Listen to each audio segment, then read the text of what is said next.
হয় কি কব আজি সমগ্ৰ ভাৰতবৰ্ষ সমগ্ৰ অসমত বীৰ বিৰছা জয়ন্তীর মানে 50 বছর 150 বছর পালন করে কি কব হয় আদিবাসী সকলক যেটো ভারত সরকারে সম্মান দিছে যে আদিবাসী জনজাতীয় গৌরব দিবস বিৰছা মুণ্ডাৰ জন্ম জয়ন্তীৰ দিনা তাক আমি হলাক জনাইছো ধন্যবাদ জ্ঞাপন কৰিছো আৰু আজি অসম চৰকাৰে হওক বা বিভিন্ন জনজাতীয় লোকসকলে হওক আৰু আদিবাসী সকলৰ গাঁৱে ভূঞে চহৰে আজি গৌৰৱ দিৱস আৰু বিৰছা মুণ্ডা জন্ম জয়ন্তী পালন কৰা হৈ আছে আমি নথৈ আনন্দিত হৈছো যে আমি আজি বিৰছা মুণ্ডাৰ বংশধৰ হয় কিন্তু দুখ লগা কথা যে অসমত কিছুমান ব্যক্তিয়ে তথাকথিত লিডাৰ সকলে ক'ব বিচাৰে যে আদিবাসী সকলে খিলঞ্জী নহয় ভূমিপুত্ৰ নহয় আৰু সিহঁতে এছটি পোৱাৰ যোগ্য নাই সিহঁতক মই অনুৰোধ ন্যায্য প্ৰাপ্তিৰ কাৰণে দৰ্জা চৰ্জা বন্ধ কৰি ৰাজপথত ৰাজহুৱা স্থানত ওলাই আহিছে আপোনালোকে যদি আমাৰ ন্যায্য দাবী 25 তাৰিখত পূৰণ নকৰে তেনেহলে কিন্তু আমাৰ আন্দোলন স্তব্ধ নহব আমি অসম স্তব্ধ কৰি দিম আমি হাৱা বতাহ স্তব্ধ কৰি দিম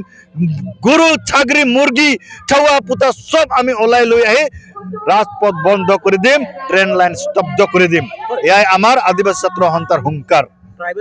সিহঁতে ইতিহাস পঢ়িছে না পঢ়া নাই না চকু থাকিও নেদেখাৰ ভাও ধৰিছে না কাণ থাকি নুশুনাৰ ভাও ধৰিছে নে জিভা থাকিও উল্টা পুল্টা বকিছে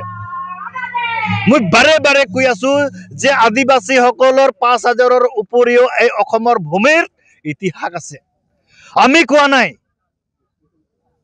বাণীকান্ত কাকতি ডাঙৰীয়াই ডক্টৰ বাণীকান্ত কাকতি কৈ গৈছে তেওঁ লিখি গৈছে যে আদিবাসী সকলে ইয়াত আগৰ পৰাই বখাব কৰিছে আমি খিলঞ্জীয়া হয় দাউজালি হাতিং পাহাৰে কৈছে চিউৰি চুইৰি কৈ আছে আদিবাসী সকলে খিলঞ্জীয়া হয় আৰু আৰজিআই 1950 কনস্টিটিউশন এসটি অৰ্ডাৰ মতে আদিবাসী সকলৰ 36 জনগোষ্ঠীয়ে এসটি লিষ্টত আছে আপোনালোকে চাওক কিয় নাছে আপোনালোকে মই হাত জোৰ কৰিছো আপোনালোকে চাওক আৰু 21 প্লাস another 20 ইহঁতে এসিত পৰে শিডিউল কাষ্ট আৰু বাকি আমি অবিচিত আমি তো সংবিধান সংশোধন কৰি আমাক জবৰদস্তি ঘিচা চিচা চিপি তো আমি খোজা নাই আমাৰ অধিকাৰ ন্যায্য প্ৰাপ্তি আমি বিচাৰিছো আমি কাৰো বাপেকৰ কাহিৰ ভাত খোজা নাই আমাৰো সন্মান আছে আমি মৰ্যাদা সন্মান সহকাৰে জীয়াই থাকিব বিচাৰো অসমত